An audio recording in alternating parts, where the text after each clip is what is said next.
Salut toi, j'espère que tu vas bien et si ça ne va pas bien, j'espère qu'après cette vidéo, tu iras mieux. Il y a quelques semaines, je vous avais parlé du syndrome de Stockholm. On va aujourd'hui s'attaquer au syndrome de Lima qui est son exact opposé. Lima qui est la capitale du Pérou et donc c'est vraiment une opposition jusque dans les températures. Du coup, rentrons dans le vif du sujet. Le syndrome de Lima, qu'est-ce que c'est? C'est un état psychologique qui consiste au fait qu'un ravisseur développe des sentiments, qu'ils soient empathiques, fraternels, amicaux ou même amoureux pour la personne qu'il séquestre. Du coup, ça peut se manifester de différentes manières. Par exemple, le ravisseur peut octroyer certaines libertés pendant la captivité de la personne séquestrée. Il peut même s'inquiéter pour sa santé, son bien-être, etc.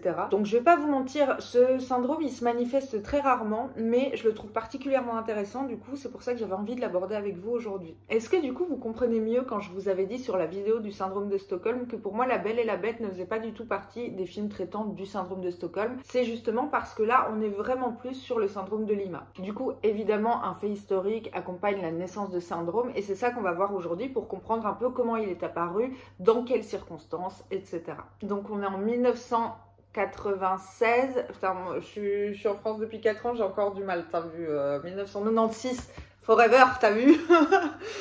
Donc on est à Lima, au Pérou, évidemment. Et on est le 17 décembre plus exactement. On se trouve donc au milieu d'une soirée qui a lieu dans la résidence de l'ambassadeur du Japon, Morihisa Aoki. Et ce n'est pas une cérémonie comme les autres, étant donné qu'elle s'est transformée en prise d'otage de plus de 500 personnes. Je sais pas si vous imaginez ce que ça fait 500 personnes, c'est beaucoup. Parmi elles, une multitude de gens importants. Il y avait des diplomates, il y avait des hauts fonctionnaires, des officiers militaires, des hommes d'affaires, etc.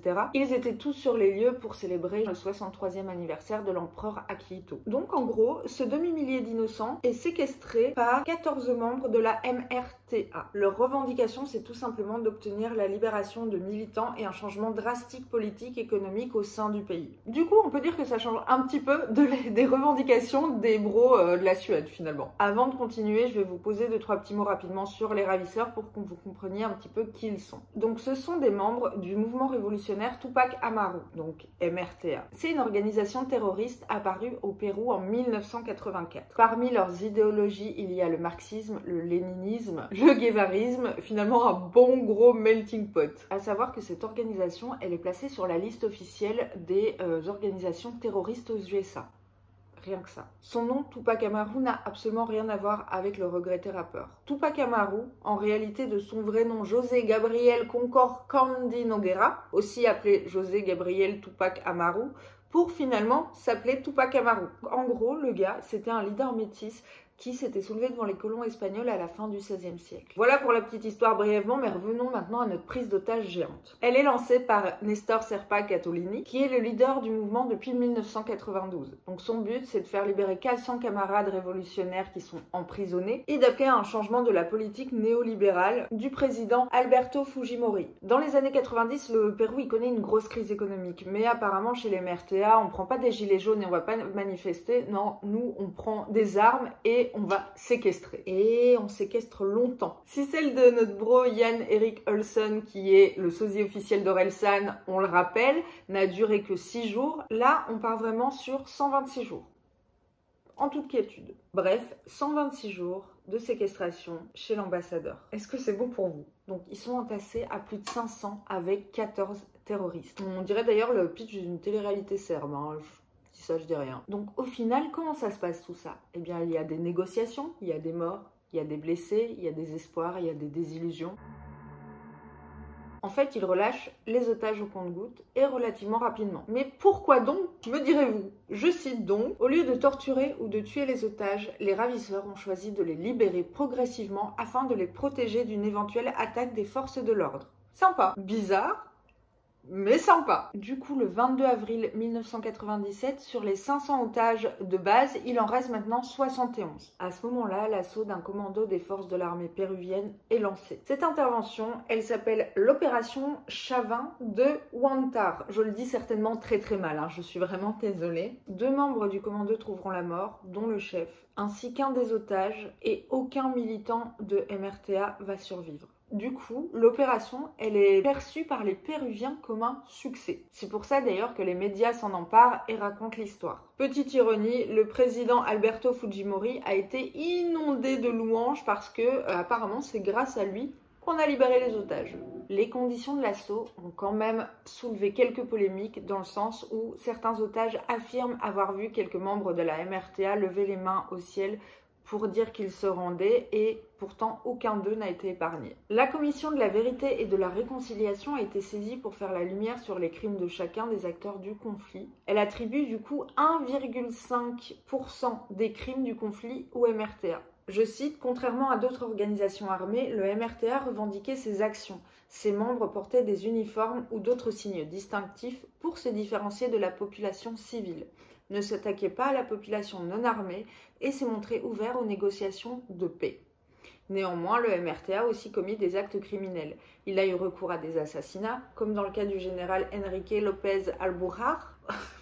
J'ai tout donné pour celui-là. Des crimes qui violent non seulement la liberté personnelle, mais le droit international humanitaire que le MRTA affirmait respecter. Alors du coup, qu'est-ce qui s'est passé pour que cette prise d'otage, elle devienne finalement une colonie de vacances de 4 mois? Le syndrome de Lima se base vraiment sur une trop grande empathie des ravisseurs. C'est un véritable phénomène psychologique. En somme, les membres de la MRTA, ils se sont mis à la place des otages, ils ont compris ce qu'ils vivaient, ils l'ont ressenti et ils ont voulu les libérer pour mettre un petit peu fin à leur souffrance. Lorsqu'un ravisseur est en proie à ce type de sentiment, il peut du coup donner beaucoup plus de liberté à la personne séquestrée, donc il peut se confier à elle, il peut l'écouter parler, il fait preuve d'empathie et il peut lui conseiller des choses, etc. Il peut même aller jusqu'à faire des promesses du type « t'inquiète pas, je vais te protéger, rien ne t'arrivera » et c'est pas non plus exclu que le ravisseur tombe in love de sa victime. Pas façon pervers narcissique du coup, mais façon syndrome de Lima. Ce qu'il se passe en réalité, c'est que le ravisseur, il construit une réalité autour de la victime où c'est lui qui le protège, où c'est lui qui lui donne des libertés,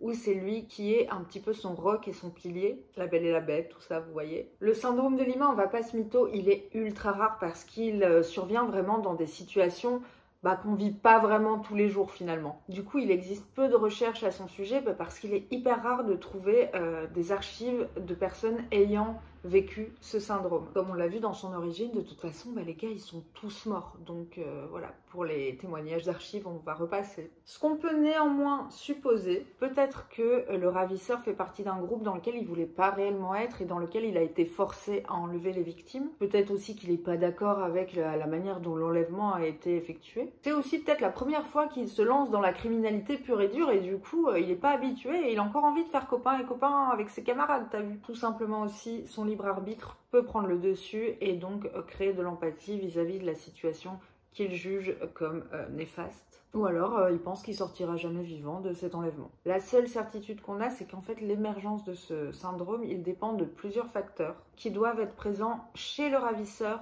et chez la victime aussi. Moi personnellement, je trouve ce syndrome fascinant de par sa rareté déjà, mais aussi de son succès dans les histoires qu'on nous sert. C'est donc le moment de te laisser avec une liste non exhaustive des films qui parlent et qui traitent de ce syndrome. Évidemment, La Belle et la Bête de Jean Cocteau qui est sorti en 1946. Alors il y a le Disney, mais je vous conseille aussi ce film en noir et blanc qui est absolument incroyable. La Ligne Verte, parce que oui, même si c'est des flics, il y a quand même un contexte similaire dans l'histoire. The Town, qui est avec Ben Affleck et qui est de Ben Affleck. James Bond, Le Monde ne suffit pas, qui est lui combiné totalement avec le syndrome de Stockholm. Et en manga, parce que ça change, Killing Stalking, qui est de l'auteur coréen Fuji, si je me trompe pas. Bien sûr, il y en a sans doute d'autres, donc je te laisse me les dire en commentaire si tu as lu, vu une œuvre qui peut s'apparenter au syndrome de Lima, comme ça agrandira notre culture et tout le monde sera content. Et sur ce, maintenant qu'on peut faire la différence entre le syndrome de Stockholm et le syndrome de Lima, c'est ici que je vous laisse et je vous souhaite une très belle journée les gars. Ciao!